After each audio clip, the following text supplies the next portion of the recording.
welcome to Trails Worth Hiking, the show that brings you some of the most interesting backpacking and trekking routes in the world. I'm your host, Jeremy Pendry. In the first part of the show, we bring you the story and history of a trail. Then we tell you what it's like to hike the trail and how you can do it. On this episode, we go to a remote, wild coastline and spend a week walking and camping on beaches and hiking through temperate rainforest. This requires not just hiking, but climbing ladders, crossing rivers on hand-operated cable cars, and taking ferries. On this episode of Trails Worth Hiking, we take our first trip to Canada, to the wild, wet west coast of Vancouver Island, British Columbia, where we travel the West Coast Trail in Pacific Rim National Park Reserve.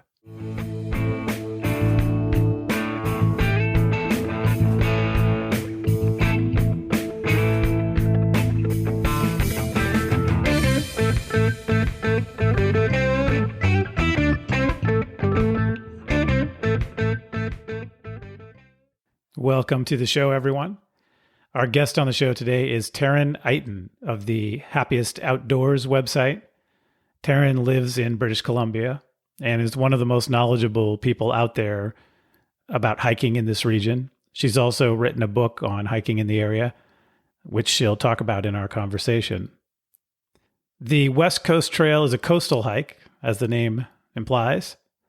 This is the third coastal hike that we've covered so far on the podcast. If you are interested in coastal hikes, you might check out episode 4, where we covered the Kalalau Trail in Kauai, Hawaii. In that episode, you can hear about my daughter's encounters with the folks that live illegally out in the lush tropical coastal paradise along the Nepali coast of Kauai.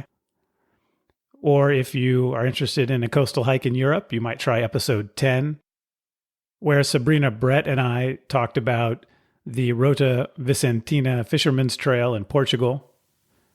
This is on one of the last wild coasts of Europe. That hike certainly inspired me to want to get out to the coast of Portugal and hike.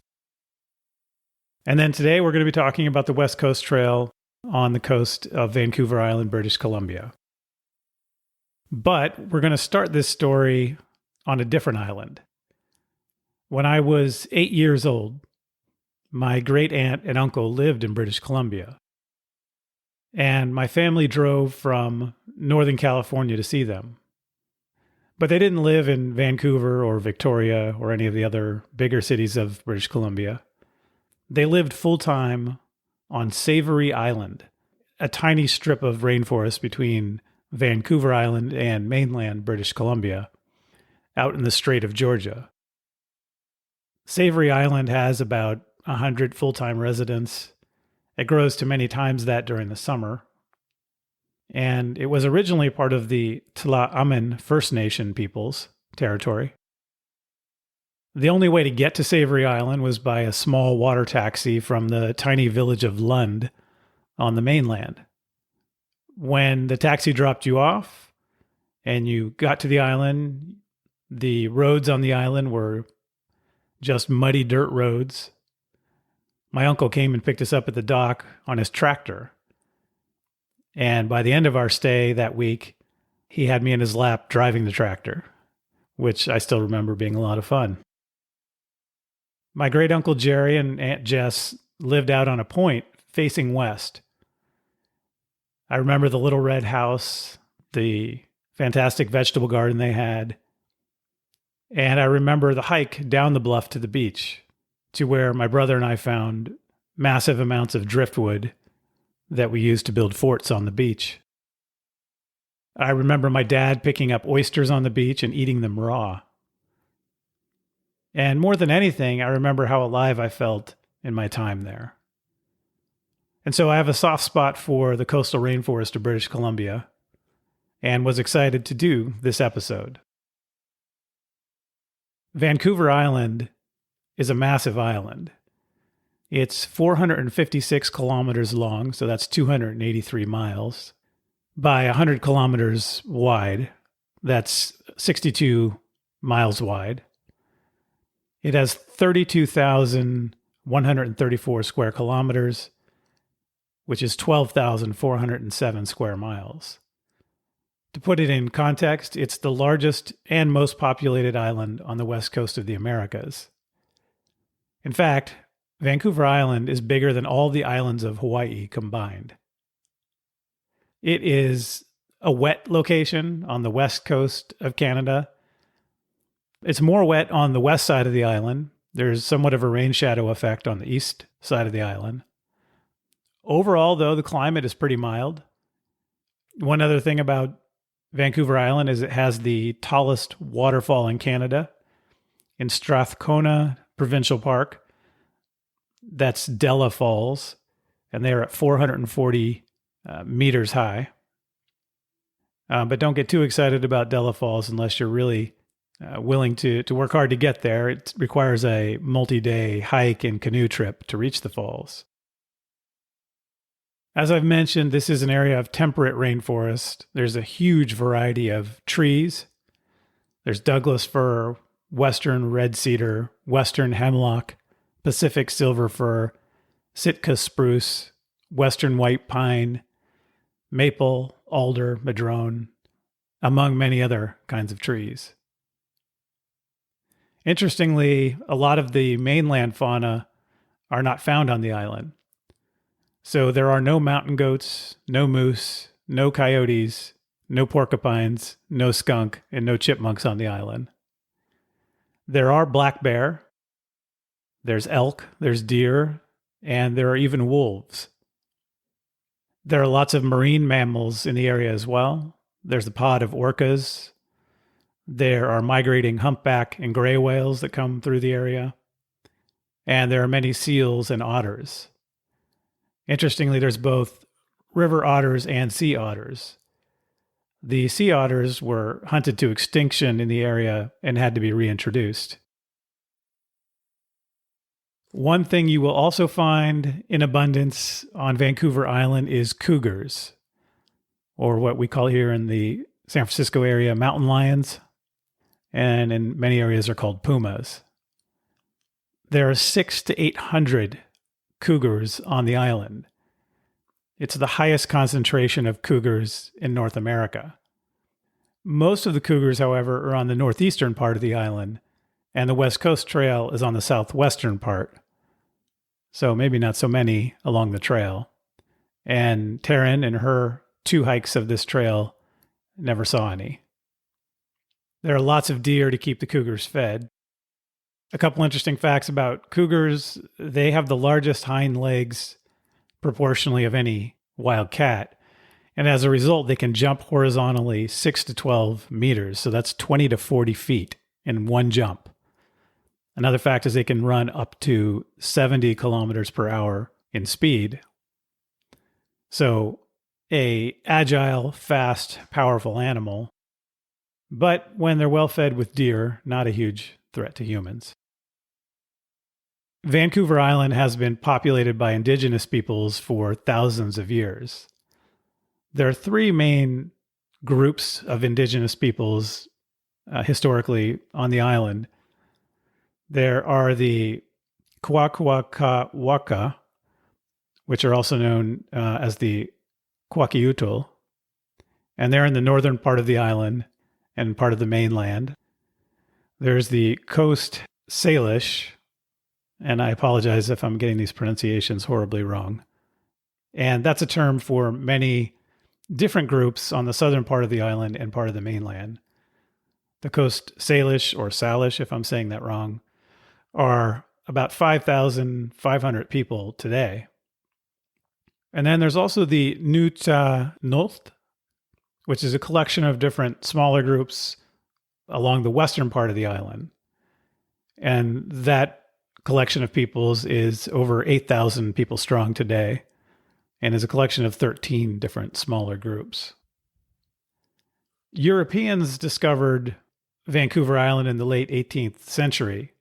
The Spanish and British were the first Europeans to arrive, though there were rumors of Russian fur traders in the area by then, which was one of the reasons the Spanish showed up, to protect what they thought was going to be infringement by the Russians in the area. James Cook came to the island in 1778. He spent a month in Nootka Sound. and he claimed the island for Britain. And Cook's arrival there is the earliest record of a European being on the island.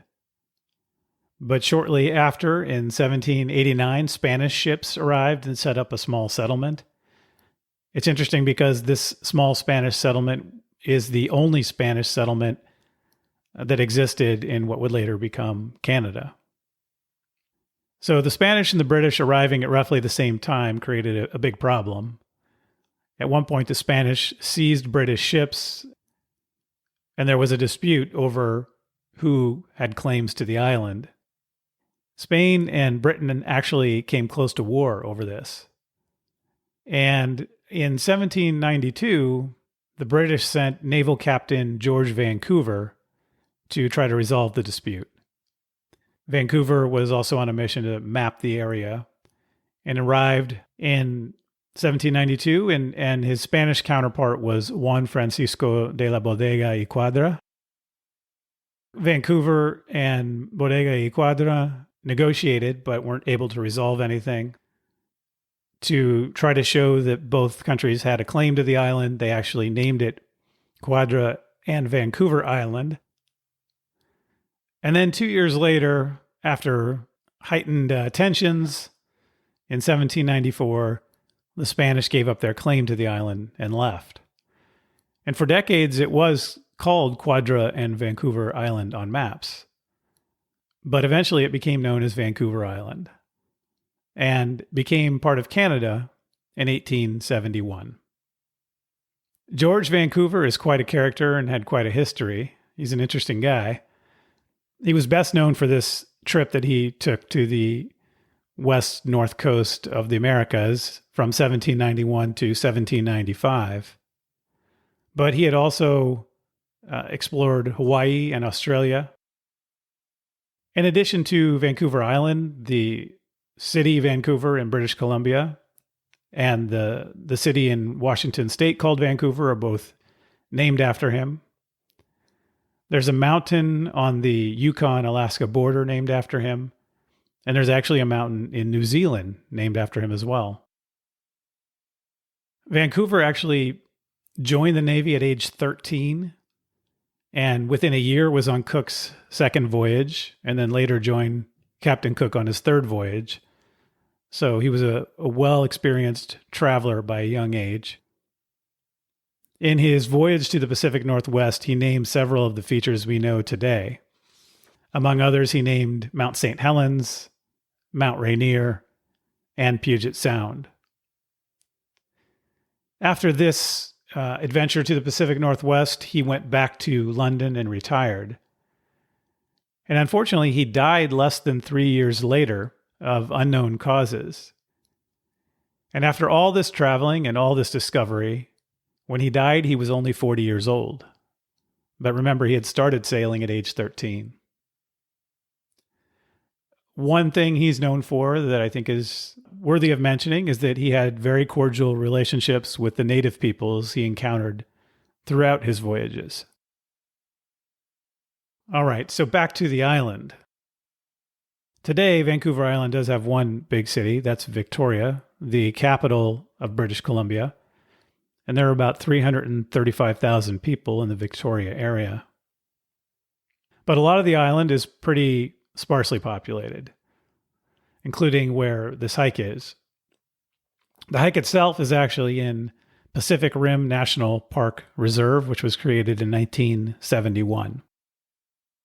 We'll get into the history of the trail itself in my conversation with Taryn. So why don't we jump into that conversation right now?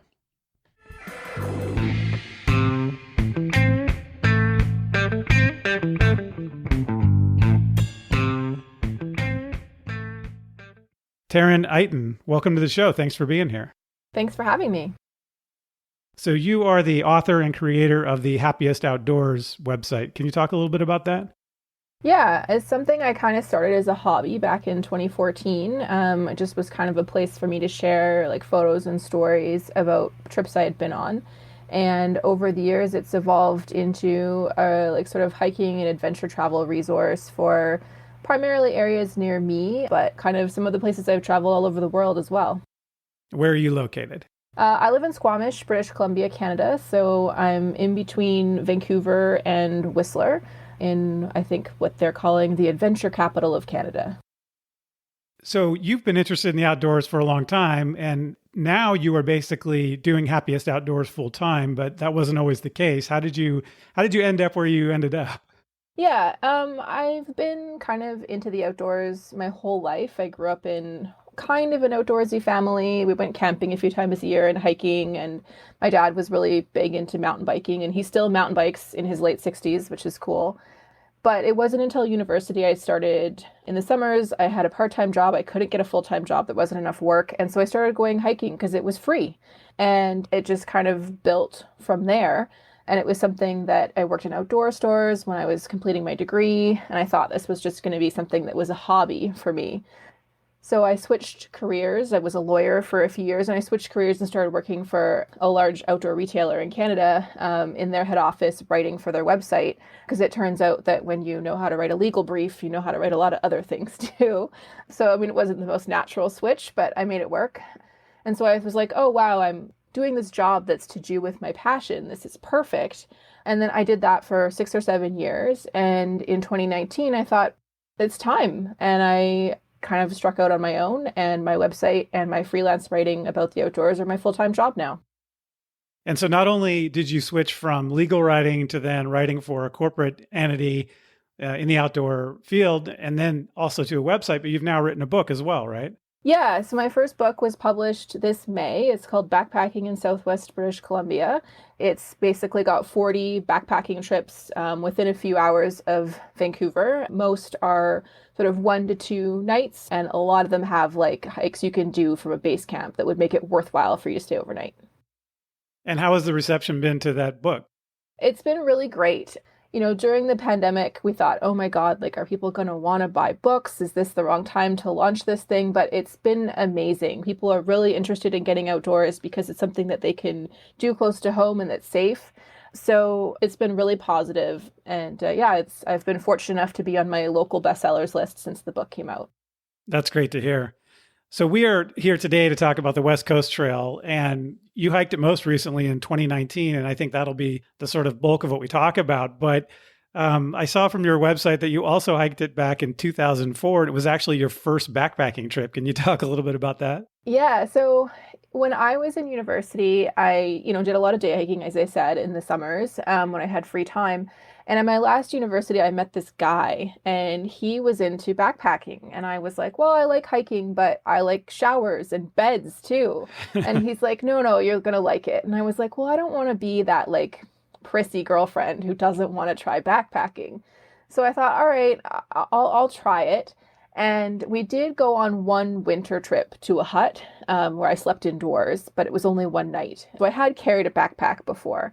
And he and two of his friends, another couple, were going on this trip on the Vancouver Island called the West Coast Trail. It was sort of like end of June. University was winding down, and we thought, let's go, let's have this adventure. And I didn't really know what I was getting myself into. I used a lot of gear I borrowed from my boyfriend. My grandmother wanted to buy me like an expensive watch for my graduation from university because I just graduated.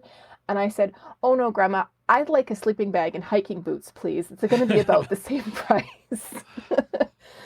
And did she get those for you? She did. Yeah, she did. Nice. And I used them for years. They're both retired now, but I used them for years. Way to go, Grandma. Yeah. So we did the West Coast Trail, the four of us, quite quickly. I think we did it in 5 nights, 6 days. And I cried a couple of times. It was really hard. My backpack didn't fit. I had a scar for a long time on my collarbone where the pack rubbed me raw. But it was beautiful. It was tons of fun. And I was totally hooked. I did lots of other backpacking trips that summer. So it was definitely a pretty formative experience. It's funny that you say that about it being a very difficult experience with a lot of things going wrong, and yet you were still hooked because, like you, I had a similar experience where my first trip was, I did everything wrong. I borrowed equipment. Nothing really worked right. And the same thing, I was just completely hooked anyway. So that's how you know it's really for you. When it's at its worst, it's still fantastic. Yeah. Yeah. And I was hooked on the guy too. We've been married now for 12 years. So Oh, good. I'm glad that worked out. Yeah, They could have easily gone a different direction if you were a different kind of person, it right? could have. I think we'd only been dating for like 6 months or something at the time. All right. So then we'll fast forward to 2019 and you decide to hike the trail again. And this time, we'll go into the details, obviously, but what did you do to, first of all, let me ask, who did you go with? And then what did you do to go about figuring out how to do it maybe a little bit better? Yeah, so I went with some of the same people and some more. So we were actually a group of 8, my husband and I, the same couple we hiked with last time. And they brought their 2 children, who were at the time were, I think, almost 10 and 13 or 12, 13, somewhere in there. And then we also hiked with another couple. So there was 8 of us in total. Thankfully, in the intervening years, outdoor equipment has come a long way, as has my budget. And things were a lot lighter. I didn't take any painkillers. I didn't cry. My pack was not too heavy. We had a much more enjoyable time, and the scenery was as beautiful as it had been before. And because you're so experienced now with outdoor adventures like this, were you the person that led the planning for the second trip, or was it still something that other people were doing? The people that I went with are friends of the kids. We've been done a lot of backpacking trips with them. We started when the kids were like 7 and 4. And the other couple that we went with, like we've trekked with in Nepal with them in the Canadian Rockies. So all of us are pretty experienced. So I think that I probably did a lot of the logistical planning just because I'm the only one who can do that as a full-time job. Right. But yeah, all of us, including the kids, were pretty experienced.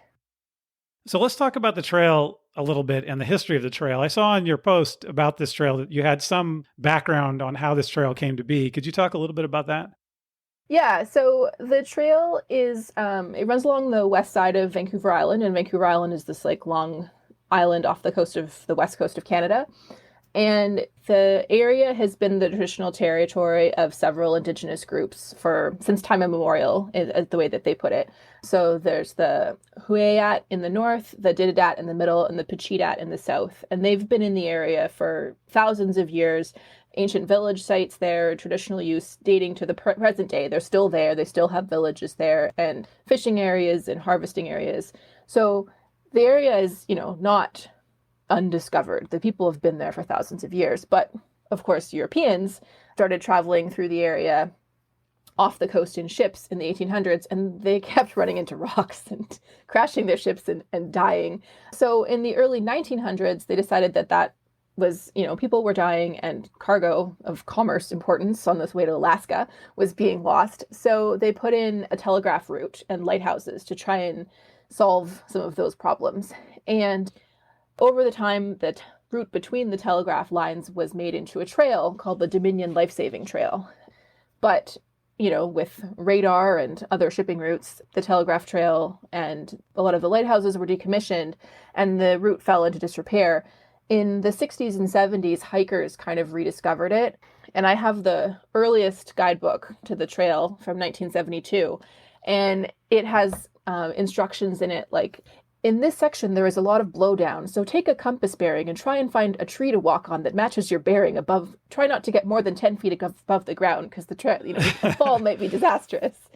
Yeah. But in the 70s, it was made part of a national park, which is Pacific Rim National Park, which encompasses this big section of the West Coast. The most famous part is Tofino, which is kind of the surfing capital of Canada. And Parks Canada has kind of made it into a real trail. But because the terrain is so rugged, there's a lot of infrastructure that the park has installed and maintained. And today, the First Nations guardians of the indigenous groups also are responsible for maintaining different parts of the trail. There's tons of bridges, lots of wooden ladders, lots of boardwalk, and cable cars across a few of the rivers. So that brings to mind a question that someone like me, who's from California and is used to our fairly dry Sierra Nevada, this is a very different kind of terrain, right? So what does this area look like? What does it feel like to hike in this area? So Vancouver Island and most of coastal British Columbia is in the world's largest temperate rainforest. So it's wet. It's wet, it's slippery, it's muddy. There's moss or something growing on everything. There's lots and lots of little creeks and gullies that these creeks are in. Some of them are very, very steep because they're carved by lots of rainfall. There's lots of huge old growth cedar trees and ferns. And then the beaches off the coast, because of the unique geology of Vancouver Island, which is different than the rest of British Columbia, are sandstone. So when the tide goes out, it can be almost like a barnacle covered sidewalk because the sandstone rock emerges out from underneath the tide. So it's actually a beach that's not sand. It's a rock beach. Yeah, a lot of it is rock shelf, which if you hit it at low tide is wonderful walking. I was going to say, yeah, that might actually be easier to walk on than sand where you're kind of at an angle and sinking in. Yeah, there's lots of that too. So yeah, there's some sandy beach, lots of pebble beach, and lots of rock shelf. And the trail in a lot of places, you have a choice. You can take the inland route at high tide and walk on a forest trail that might be quite muddy and rooty and through a bog, or you can walk on the beach if the tide is low, which might be sand in your boots or slippery rocks. So you pick your poison. Which do you usually pick? The beach. Yeah, that's what I would think. Yeah, most people pick the beach. So let's talk about the logistics a little bit for this hike. What time of year is the best time to do it? So the trail is open from May through September. May and June-ish can be kind of wet, and the tail end of September can be kind of wet. July and August are generally the best time to go. And so those are the lowest rainfall months of the year? Yeah, they're the lowest rainfall, the warmest temperatures, although the coast does experience a phenomenon that locals call fogist, where August is very foggy. Quite often you wake up in the morning and it's foggy and you can't see a thing until about 2 or 3 p.m.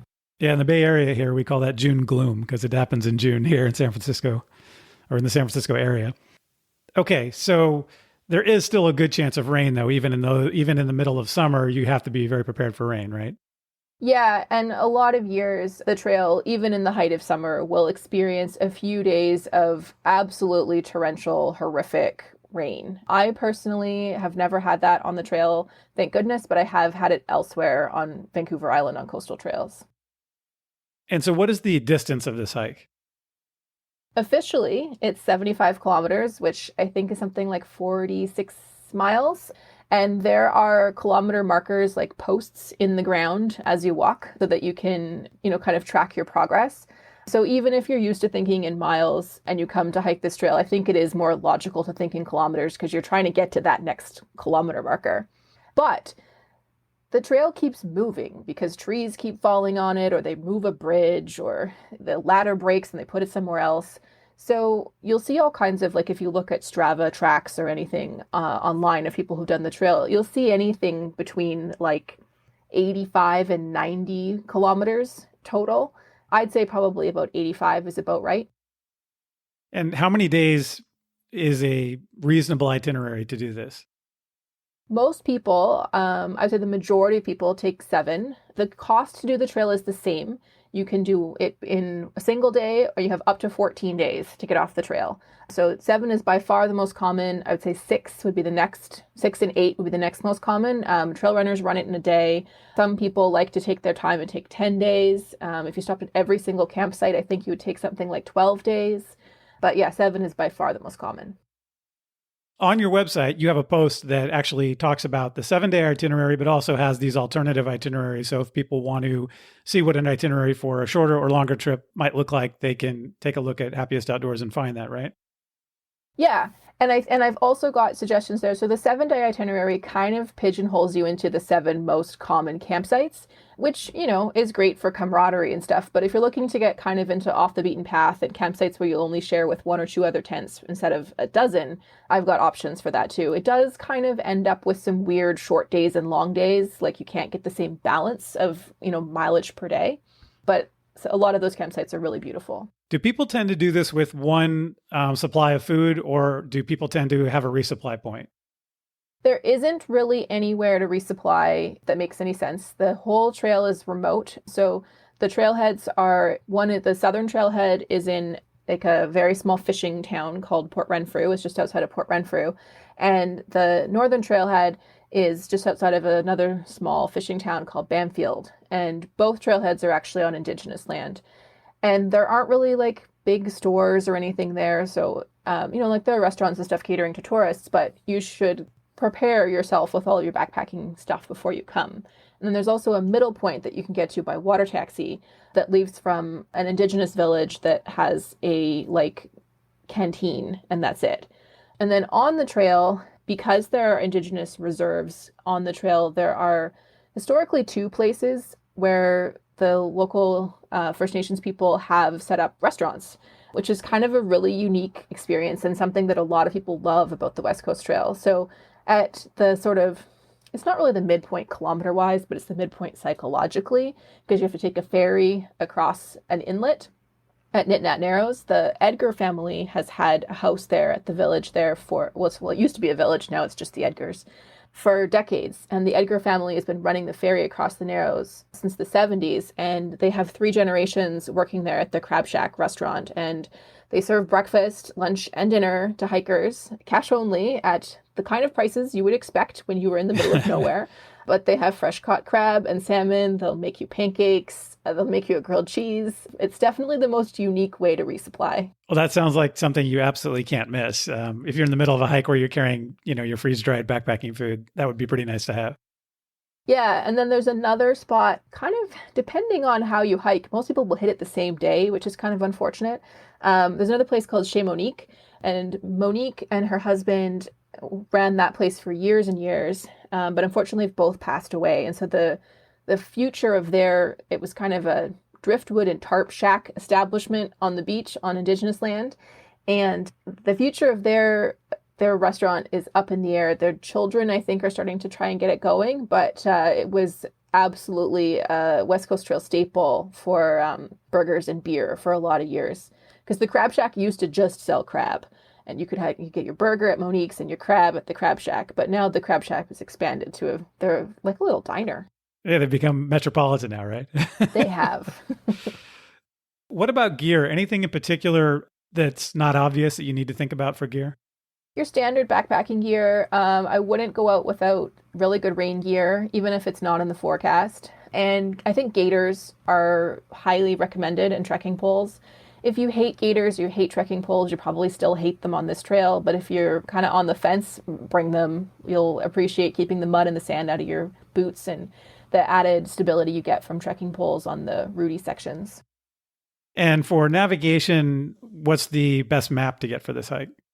When you register with Parks Canada, they give you a map. There's also a copy of it on their website. It's a giant PDF, and because it's a coastline hike, it kind of is this long skinny thing, so it wraps around both sides. And that's all you need. It has all of the campsites, all of the creek crossings, all of the places that you have to avoid and what tides you have to avoid them at. And they give you a printed copy when you check in. How is the trail? Is it pretty easy to follow from kilometer to kilometer? You mentioned these markers, or is it one where you really do need a map? No, it's really easy to follow, especially the forest trail. There's just been so much foot traffic. There's 7,000 people, roughly, I think 7,500, who do the trail every year. The forest parts are very easy to follow. The only trick for navigation is that, like a lot of other coastal trails, like in Washington State, for example, there are big markers in the trees on the beaches that show you where the trail leaves the beach. So you just have to look for those, because if you miss them, you might end up walking around the corner into a place that when the tide comes up, it will trap you against a cliff. And that raises a good point, which is you really do need to have a tide table here and be paying close attention to it, right? So they give you a tide table when you check in, but it's the most basic tide table that's not adjusted for daylight savings time. So my biggest piece of advice would be to bring your own tide table. The Canadian government produces a tide table that is adjusted for daylight savings time and has the predicted hourly heights, which is much more helpful, because knowing what the low tide is and what the high tide is nice, but knowing that it's going to be 2 meters at 4 p.m. is nicer. Okay. And which direction should people hike this trail? Is it really doesn't matter, or is there a better way to go, in your opinion? The trail is so hard to get trail reservations. It's so popular that you should hike the trail in the direction you can get a reservation for. Okay. That makes sense. Yeah, I mean, there are pros and cons to going north to south or south to north. And you can also enter in the middle and go one way or the other, and then turn around and go the other way if you wanted to. As long as you're off within 14 days, they don't care what you do. Basically, in general, the northern section is easier and the southern section is harder. So some people like to do north to south because you ease into it. And then you have light packs for the hard stuff. Some people like to do the hard stuff first so that they know they can get it over with. One thing I forgot to ask about food is what about food storage? Are there concerns about bears getting into food and how do you prevent that? Yeah, there are bears, cougars, and wolves on the trail. I've personally never seen any of them on the trail, but they're around. I've seen prints, and I know that currently on the trail, one of the campsites is closed because there's a bear that won't leave. So they're around. All of the campsites have either metal food lockers for food or a metal pole that you sling a rope over or use a hook to hang on. At the very busy campsites, they can get full. So people are advised to bring their food in a dry bag and carry their own rope to hang in a tree if the food cache is full. And how are the campsites? You mentioned that it sounds like pretty much people camp at what are predictable sites. And are they, whether they're full or not, what are they like? Are they just beach camping? Yeah, it's just beach camping. A few of the campsites have clearings in the forest behind the beach, but for the most part, it's find a flat piece of sand, have a look at the seaweed, and make sure that you're above the seaweed, because if you're below the seaweed, you're going to get wet at 4 a.m.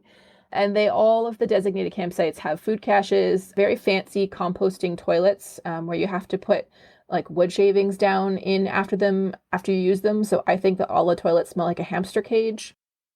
Well, I guess that's better than the alternative. Yeah, and also because they have to have this like big holding tank, they all have stairs or ladders to get up to the like actual outhouse part, which is kind of nuts to like climb a ladder at 4 a.m. to go pee, but So the throne is really a throne. it is. Yeah, a lot of them have a great view.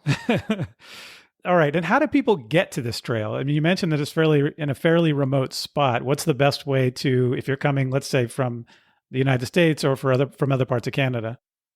So most people will travel to Victoria, which is the capital of BC and the kind of biggest city on Vancouver Island. Has an international airport or ferries from the mainland. And actually, there's a ferry from Washington State as well.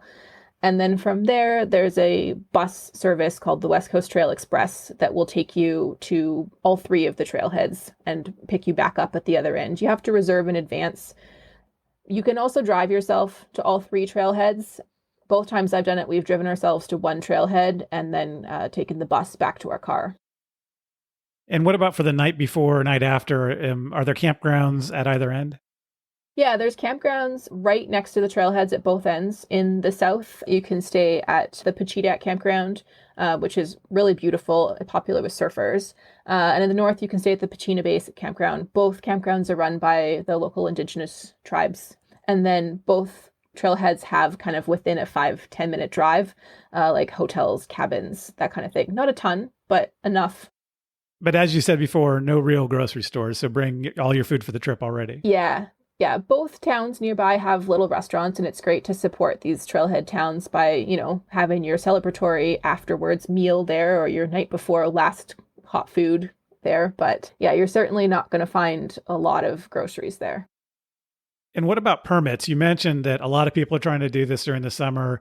How do you get permits? What do they cost? And how difficult is it to get them? So you have to reserve in advance. Most years, the reservations open online in January. With the pandemic, things have been a little different, but hopefully next year it'll be back to January. It's a pretty competitive process.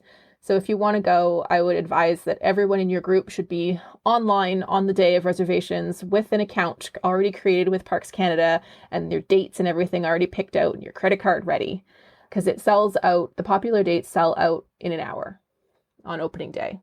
And as far as the cost, what does this cost to do? So permits are about $130 a person. And then there's some additional stuff on top of that. So you need to pay for ferry fees, which are included. You need to pay a national park entry fee. So in total, you end up being like 200 and something altogether, I think. Something like that. And that's Canadian dollars. Yes, that's Canadian dollars. Yeah. One thing I saw that was kind of interesting is that once you have a permit, you're required to take a mandatory orientation session. What is that about? Yeah, so the orientation session accomplishes a few things. So the West Coast Trail is popular enough that it is a lot of people's first backpacking trip. So when it was my first backpacking trip, I went with three other people who all were experienced backpackers. And it's not uncommon for groups to enter the West Coast Trail where all of them are inexperienced backpackers. It's the kind of trail that's been in magazines and stuff for years, and people have it on their bucket list and they train for it and they do it. So the orientation session contains, like basic information about like, do you have your rain gear? It will rain.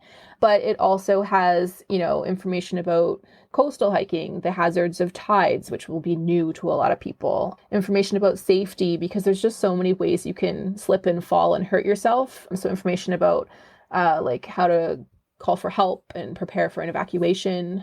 And then it also has an overview of the trail about what to expect. The park ranger does a whole like PowerPoint slideshow with photos. And then they also give you updates on, like, oh, this bridge is out or this ladder is damaged or there's a bear here, sort of the latest and update on what's happening on the trail. So let's talk a little bit about the actual itinerary and going through sort of what a 7-day trip might look like.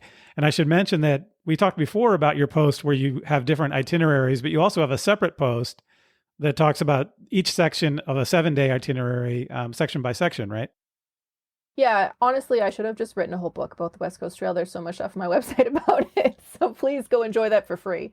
Um, Yeah, so I do have a section by section, and I also have a quick 10-minute YouTube video which I just watched to like refresh my memory for this interview, which is like a good visual overview too if you're looking for something like that. I definitely watched it. I like that you had the selfie stick for your video camera or whatever you were using, your phone. Yeah, it was a GoPro. Oh, okay, perfect. Yeah. All right. And so if we start with your itinerary for 7 days is going from north to south in 2019?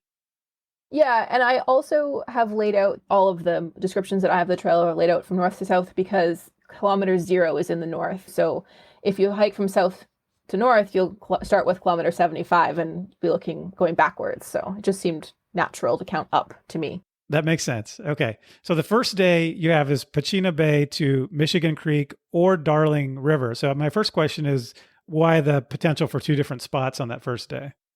They're not very far apart. They're like 2 kilometers apart. So it's 12 versus 14 kilometers. So, looking at another 40 minutes to an hour at the most, maybe a little faster depending on the terrain, whether the tide is out and you can walk on the beach. It depends. A lot of people have their heavy pack on the first day, or they start late because they had to get into a later orientation session, or they're arriving on the bus late. The bus schedule is such that you might get in there quite late in the afternoon. It's also one of the few places where there are 2 good campsites close together. And if you get to the first one, you have energy and it seems busy, you could just keep going. And so the first day is about 12 to 14 kilometers, depending on which of these sites you end up at. And you listed it as taking about 4 to 6 hours.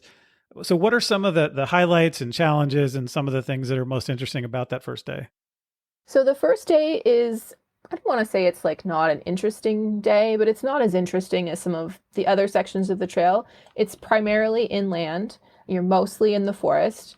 There's a lighthouse you can go visit. It's one of, I think, 2 lighthouses along the trail, and it's still manned. So there's still a family that lives there and operates the lighthouse. They have vegetable gardens. And in general, as long as you're respectful, you can go on to the lighthouse property and they might come out and chat with you. And the lighthouses are often on big rock outcroppings, which is great because they have good views. And quite often you can see whales because they like to come in down below the rock outcroppings to feed. So that's pretty cool. There's also a side trail to a viewpoint where you can maybe see sea lions on the first day. I don't think we saw sea lions this trip, but we heard them a long way away. Yeah, they're hard to miss when they're making noise. Yeah. And so the second day you go to Susiet Falls. Am I saying that right? Okay, so Susiet Falls. And that's going to be either 11 or 13 or 11 to 13 kilometers, depending on which campsite you had the night before. What do you have that's interesting about that second day? So the big draw is Susiet Falls where you finish. It's a beautiful, wide waterfall coming down over the sandstone shelf directly onto the beach into a little pool. So whether you're on your second day of the trip or your second to last day of the trip, you're probably going to want to have a shower under that waterfall. It's really nice. Is it cold? It is cold, yes. Yes, All there right. is no warm water on this trip. This is British Columbia. We do not have warm water unless it's a natural hot spring. Yeah, so this section, there's kind of your first taste of good beach walking. And you do get your first cable car as well. So you cross the Clenau River on a cable car. And if you've never used a cable car before, how to describe it? Basically, it's a cart that you sit in with your backpack and it's suspended on a cable. And you get in, and gravity pulls you down to the middle of the cable. And then on the other side, you got to haul yourself back up by hauling on the cable. So they're best done with a group where some people sit in the cart and others sit on the or stand on the towers on either end, hauling on the rope to get you up. It's kind of fun because it's a way to exercise your arms when you've been exercising your legs for days. So if you're the last person, you end up having to haul yourself up, or does everybody on the other end, does it make it so they can haul you up? Yeah, it makes it so everybody helps haul you up. And it tends to be a pinch point on the trail where lots of groups meet up going in different directions or catch up to each other. So you often end up helping strangers through. Okay, and then the third day is Suciet Falls to Cribbs Creek. This one's about 16 and a half kilometers and takes about 7 to 9 hours. So that's a pretty big day. Yeah, this one's a big day. It's a big day for a couple of reasons. The biggest reason is that after Nitnat Narrows, there's a section of beach that you're not allowed to camp on because it's such a high wildlife area that there used to be camping there, but Parks Canada have closed it because it was just too much wildlife conflict. And then past there's a bunch of impassable cliffs. So there's this huge section where there's just no camping, which what makes it the longest day on the trail. And while it is the longest, I don't know that it's the hardest. If you're starting from that direction, it might seem like it's going to be the hardest, but it gets harder. So the highlights that day, you get to walk through a hole in the wall if you hit it at the right tide. So there's a little arch in the rock that you can walk under. Then you do a bit on the bluffs. And then you get to the inlet I talked about earlier across Nitnat Narrows. And if you are coming from the north side, you can't see the ferry landing on the other side, but you can hear people at the Crab Shack restaurant. So you just yell across the Narrows like, hey, can we have a ferry pickup? And then Carl Edgar or one of his family members will come across in their boat and come get you, often with the dog on board. And they pull up at the Crab Shack. And some people who are in a hurry just say thank you and climb off the boat and head right into the forest. But most people sit down and have some food. Yeah, that's pretty cool that his family's basically got this whole market cornered. They do, yeah. Yeah, there's been a village site there for the Didadat Nation for generations. And the Edgars are the only ones who are there now, and they're just there in the summer. There's his daughter and his grandchildren all work there. There was a uncle there last time that we ended up chatting to for a long time. They're really nice people. And I assume the ferry is just a small boat. Yeah, it's a motorboat. Yeah. It's like a West Coast metal motorboat, pretty Yep. common around here. Okay. And then, so the next day, day 4, we're kind of at the midway point, and this is Cribbs Creek to Walbran Creek, and that's about 11 kilometers in about 4 to 6 hours. Yeah, so Cribbs to Walbran is kind of like your best beach walking section. So there was a bit of beach walking between Nat Narrows and Cribbs, but not a ton. But from Cribbs to Walbran is just the prime beach walking, lots of good sand and sandstone shelf. Detour to Carmana Point Lighthouse here, which is the other lighthouse that's really great to visit. If Chez Monique's is open, it's right after the lighthouse, so that you can get your burger there.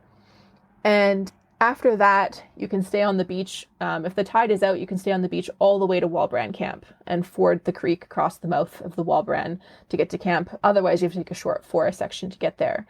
Walbran is kind of the first of the creek campsites, which is what you'll kind of be at the rest of the trip, where you're in these creek mouths, which is the only place that there's really a beach anymore because there's too many cliffs. Oh, okay. And are those little sections protected from wind and tides and all that, or is it just basically the only spot you could camp?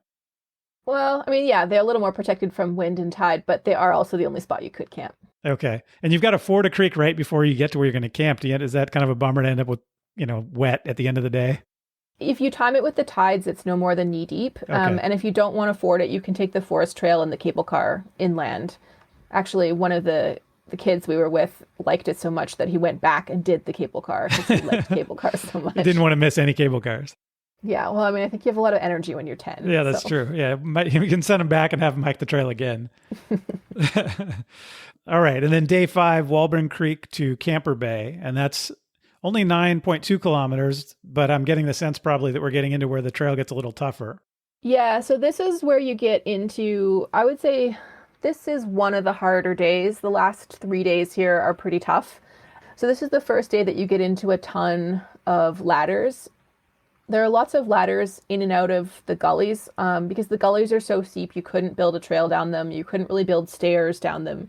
So basically, what there are is wooden ladders down, down, down, down to the bottom of a gully, and then cross it on a bridge or a cable car, or sometimes just stepping stones, and then up, up, up the other side.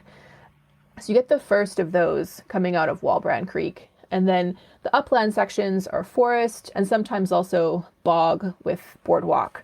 In between Walbrand Creek and Camper Bay is Logan Creek, which is one of the sort of most infamous sections of the trail, where the ladders go down into the gully and then cross a suspension bridge and then back up the other side. But as of this year, there is a suspension bridge from the top of the rim to the other side of the rim. So all those ladders are no longer.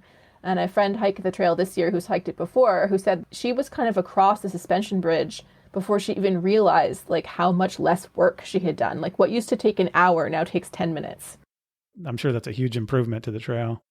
Yeah, this is a huge improvement. And as well, some of the ladders in that section were known to be some of the scariest because they were at like crazy angles, or you would be kind of pitched sideways into the abyss while like because the ladder was all crooked. And I know that some people will kind of bemoan that that aspect of the experience is gone, but in general, things are easier and safer now. How is it to climb and descend the ladders with a full pack? A lot of them are angled so that they're like climbing a very steep staircase, like a loft staircase. So they're not that bad. Going up, going down, you just have to watch your feet. Some people like to bring gloves because the ladder rungs are covered in mud from everybody else walking on them. So I think the biggest thing that people find is that you got to figure out what you're going to do with your trekking poles. Some people will just carry them in their hand. Some people will lash them to their pack or have other like methods of stowing them quickly.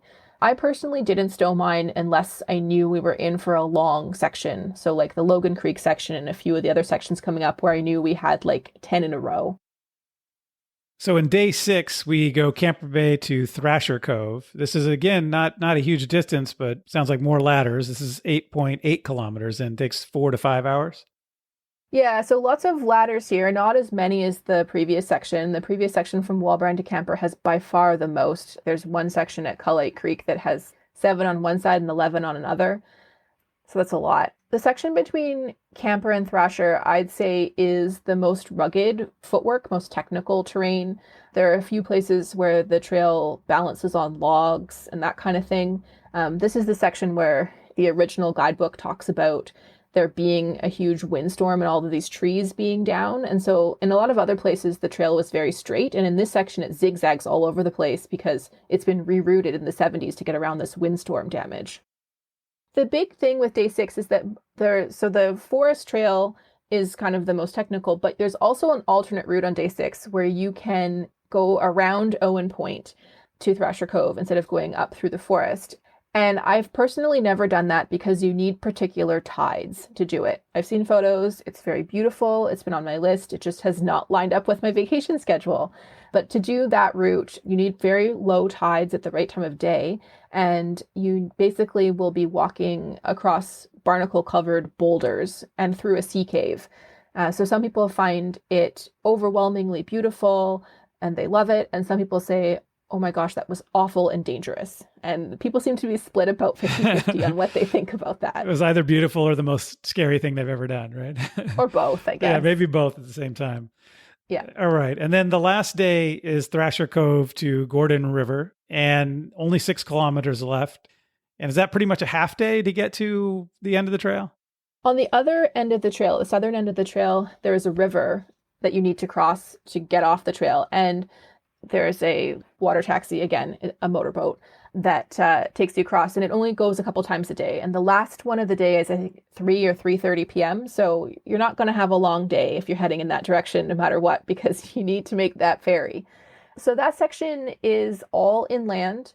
The highest point on the trail It reaches a whopping 213 meters above sea level, which I think is about 600 feet. 650 probably. Yeah. Yeah. So there is a hill, which is novel. It's the first hill. The only thing to see is a old steam engine from long ago logging. The trail is pretty rugged. One of the only places it gets rocky as well as rooty and muddy, so that's fun, another dynamic. And then it finishes with what I think is probably the scariest ladder on the whole trail, because for some reason when they installed the ladder, they decided that it didn't need to be angled at all. It's dead straight up and down and quite tall, which makes it kind of terrifying. Wow. Well, I guess you could just decide, I don't want to do this. It's too high, and turn around and go back. But you'd have another 6 days going the other direction. Yeah. So, you've done this trail now twice. And so I assume you must have liked it the first time or really enjoyed the area to want to go back. For people who've never been to this area, why is this a trail they should really think about doing? I think that coastal hiking is something that is so unique that most of us who are into hiking and backpacking think about forests and mountains and lakes and rivers and that kind of thing. But to hike on the beach in a completely wilderness environment is pretty special. There's not that many places in North America that you can do that. And the West Coast Trail is one of the premier examples of that.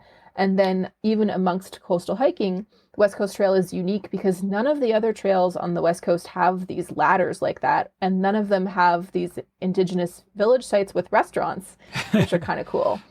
And I've hiked all over Washington and Vancouver Island on the coast. I've done most of the coastal hikes there are to do. And I do think that the scenery on the West Coast Trail is amongst the best.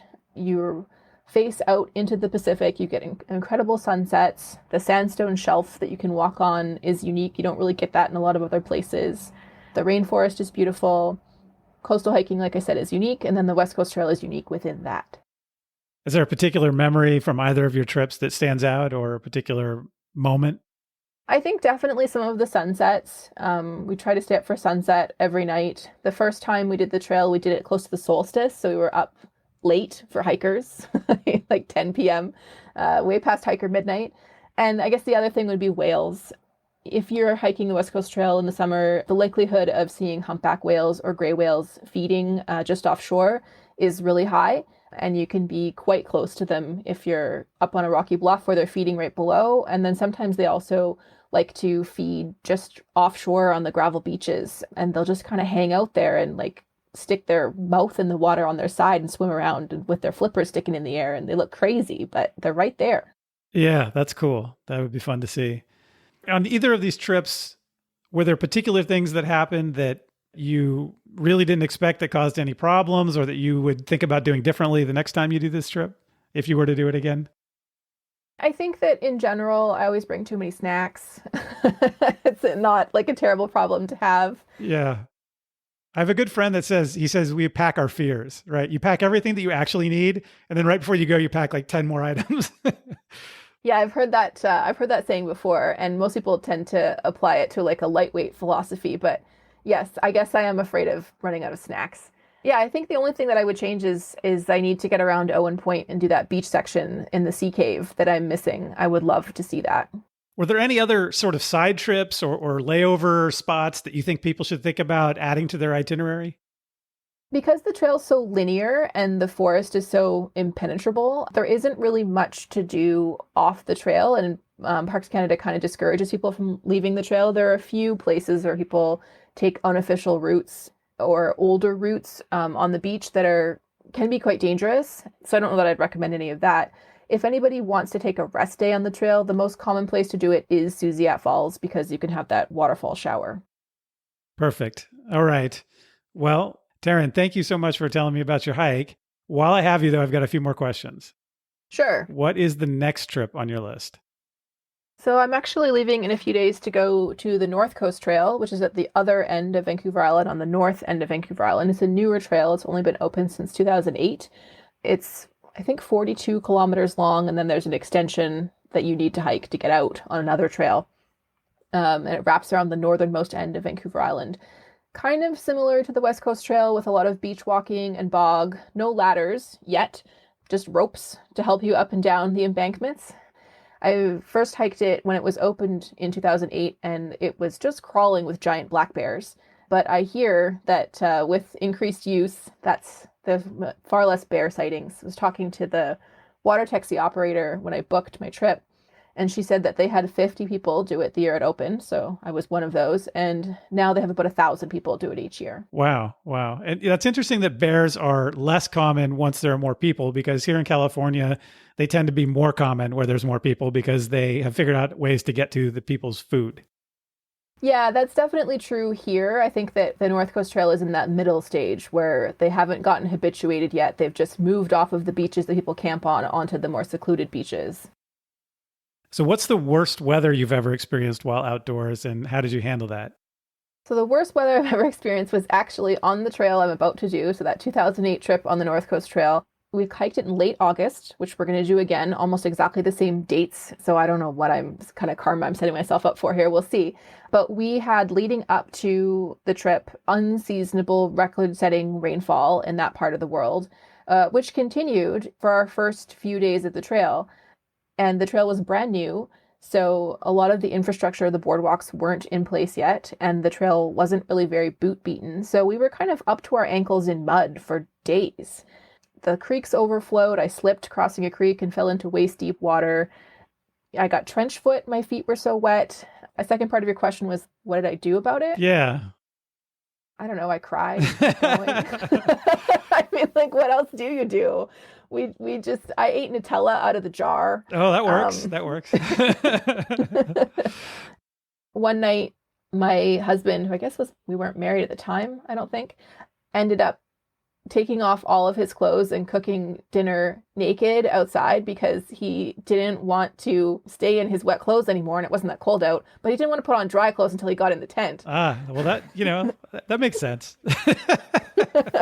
He thought it made sense at the time. I don't know. Yeah. I really think you are tempting the fates to do this again. Yeah. We'll see. The forecast right now, we leave in 2 days. The forecast looks amazing. Not too hot either. We've had a heat wave recently, so we're hopefully won't have that on the trail. And it's been the driest summer in decades up there, so hopefully not as much mud as before. Cool. Well, that sounds like an interesting trip, and I'll have to check back with you to see how it went. All right. Last question. What is the best backpacking or hiking advice you've ever gotten? So I did a avalanche course a few years ago, and my instructor had a motto that I've since adopted, and her motto it's for winter travel, but I think it applies to everything, and it's be bold, start cold. So when you get going in the morning, you're cold and you want to keep your fleece on, just take it off. You're going to stop in 10 minutes and take it off anyway, and if you don't stop, you're going to get sweaty. Just be bold, start cold.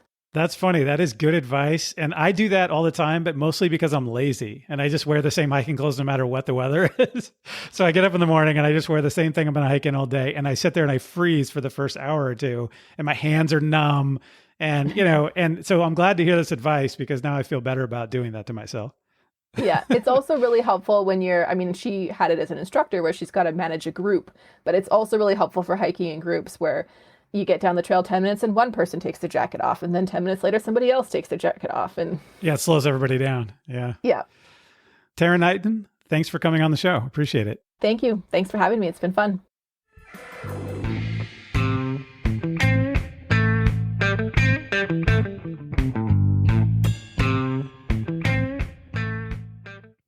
Thanks again to Taryn Eyton.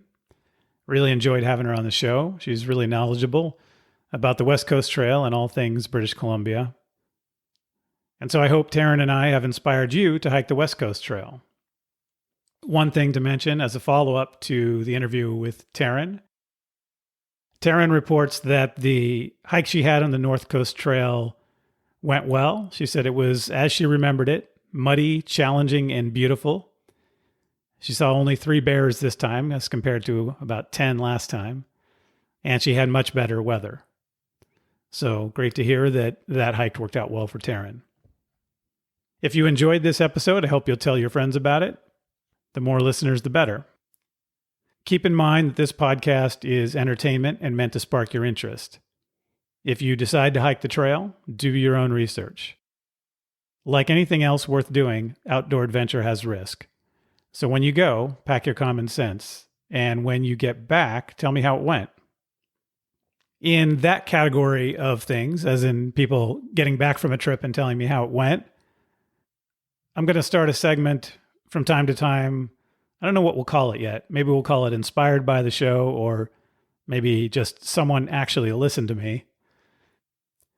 Gary Black from the Washington, D.C. area reports that after listening to episode 3 about the Kilo Toa Loop in Ecuador, Gary went to Ecuador and actually hiked the trail. He did it his own way, though, which I encourage everyone to do a hike in the way that makes the most sense for them.